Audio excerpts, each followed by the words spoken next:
为何刚买的高端吸尘器会变成炸弹，引发爆炸火灾？这一系列事故背后隐藏着哪些安全隐患？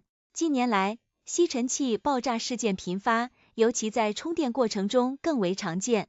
3月9日，山西一男子家中吸尘器充电时突然爆炸，导致卧室墙面被熏黑，床上的蚕丝被、褥子以及床边的羽绒服被点燃，经济损失约6000元。郑先生的经历更是令人触目惊心。充电过程中，吸尘器多次发生爆炸，不仅损坏了马桶和热水器的遥控器，还险些毁掉整个卧室。这类事件提醒我们，即使是高端产品，也可能存在安全隐患。消费者在使用过程中必须严格遵循正确的操作指南。